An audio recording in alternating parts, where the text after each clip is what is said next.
Des poids lourds légers conquis face à Jensen.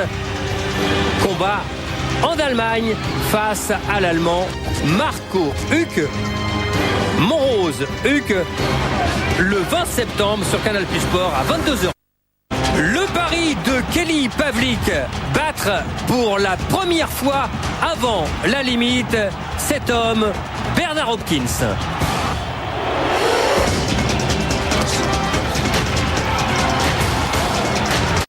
Combat, rester victorieux novembre. Il a affaire à un boxeur invaincu en 25 combats, 19 remportés avant la limite. On le sait, Frédéric Close ici avec Dany Roca, sa compagne dans la vie, eh bien n'a jamais refusé le moindre combat. Et au contraire, il est allé le chercher et il est allé les chercher à l'étranger. Le regard entre les deux hommes et un arbitre expérimenté pour ce combat, Mick Evans, le Britannique. Alors, on connaît Frédéric Close, ses qualités. On va découvrir face à lui, on l'a dit, un boxeur invaincu. Un boxeur qui a essentiellement boxé depuis ses débuts chez lui à Donetsk. C'est parti pour cette première reprise.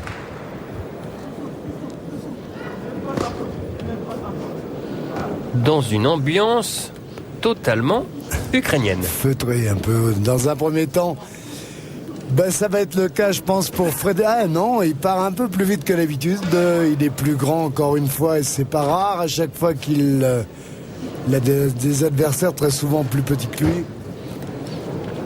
Son arme, eh bien, l'expérience, bien sûr, la longe, sa mobilité, son intelligence du combat. 1m81 pour Frédéric, 1m78 pour son adversaire, Senchenko. Mais la longe est complètement différente quand même. Alors en face, bien sûr, c'est la confiance totale, puisque même si on a disputé presque tous les combats à la maison, on est invaincu et ça pèse lourd dans la balance normalement. Et on a vu Senchenko faire décrocher quelques applaudissements à cette salle de Donetsk avec un crochet au flanc. On va dire que c'est un round d'observation pour les spectateurs. Allez, ça c'était un petit peu bas. Oui, il va falloir relever. Intervention de Mick Evans, l'arbitre. Allez. Senchenko là est plus puissant, on le voit. Il a une frappe lourde. On connaît les qualités de Fred. Bon, on connaît ses petits handicaps, mais c'est pas un problème. Il est quand même parvenu à faire tellement de belles choses dans sa carrière. Pour l'instant, en tous les cas, il fait au moins jeu égal. Il reste pas dans l'axe. Et quand Frédéric parle de ce Senchenko, il dit de lui qu'il ne rentre pas trop dedans, qu'il travaille en coulon. Mais ça, c'est la boxe ukrainienne. On la connaît notamment chez les amateurs, une boxe hermétique notamment. Et puis des Ukrainiens, Jean-Claude, qu'on découvrira d'ailleurs au niveau amateur au JO. Et il y aura parmi eux forcément peut-être quelques médailles. On pourrait en retrouver, c'est sûr. Et voilà, les coulons. C'est surtout un échange de direct du gauche de part et d'autre. Et à ce jeu-là, il y a un Frédéric qui déclenche assez souvent le premier, surtout dans la première partie de la première reprise, ce qui lui permet de faire à peu près jeu égal. Voilà, même s'il ne touche pas durement, mais il empêche de travailler Senchenko. Mais la précision des coups a été ukrainienne, notamment avec les quelques crochets. Allez, la fin de cette première reprise. Et 3 applaudissements. Ah, on est calme dans cette salle, dans cette Frédéric Close, dans la poursuite de sa carrière. Oui, éventuellement, parce qu'en fait, il ne se fixe pas vraiment d'objectif. Il se fait plaisir. Il veut savoir s'il est encore boxeur, parce qu'on peut se poser des questions à 38 ans, ce qui est normal. S'il a encore envie, pour l'instant, Allez, les il initiatives, ne nous démontre pas le contraire. Hein. exactement, elles sont pour lui. Et la réplique immédiate de Shevchenko. Il est toujours beaucoup plus puissant. Peut-être un peu moins aérien, l'Ukrainien. Des coups qui sont appuyés, lourds.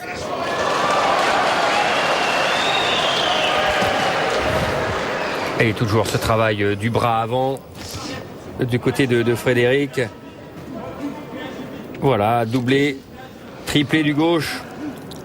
Et il a essayé de passer la droite. Avec la morphologie et le style des deux, il ne faut pas s'attendre à des batailles, à des séries longues. Ce seront principalement des 1-2, voire 3 coups maximum. On pourrait dire que ce sont des grands gabarits dans cette catégorie des poids welter. Quand on avoisine le mètre 80, qu'on le dépasse d'ailleurs pour Frédéric. Et toujours avec ce poids qui n'a pas évolué, qui n'a pas changé chez lui. Ça, c'est incroyable. Et quand on dit c'est incroyable, c'est surtout très professionnel. Ouais, c'est une grande rigueur. En fait, et puis il a pas le tempérament à prendre du poids, mais il est surtout très actif, quoi, toujours. Et même quand il est au repos pour la boxe, il effectue du repos actif en pratiquant d'autres disciplines.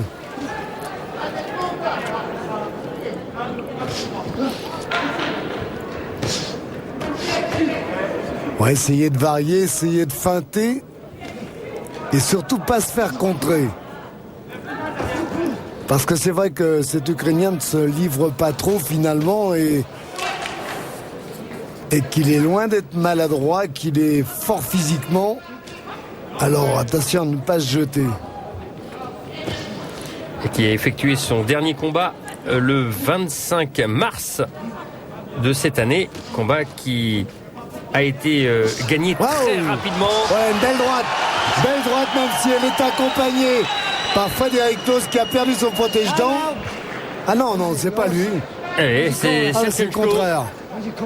À la droite, c'est Frédéric qui l'a prise, mais le protège-dents perdu, c'est son adversaire, Shevchenko.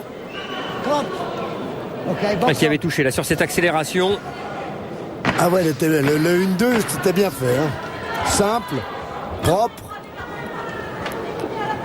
Mais on sait que Frédéric a une faculté d'adaptation dans certains cas et sur des attaques qu'il est capable d'accompagner.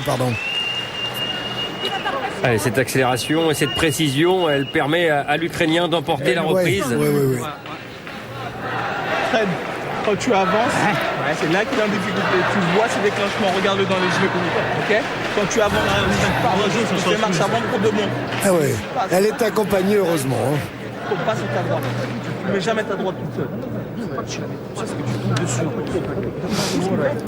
Bras arrière au corps, tu la mets bien à chaque fois.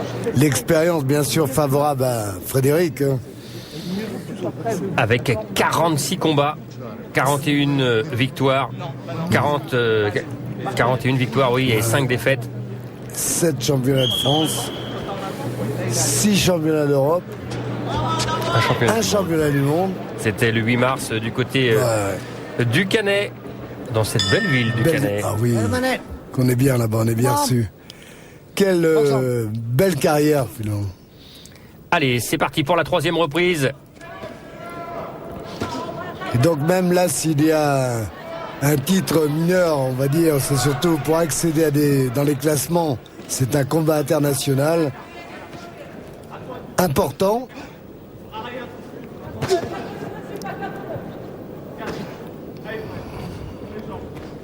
Et qui se déroule en semaine, un mardi.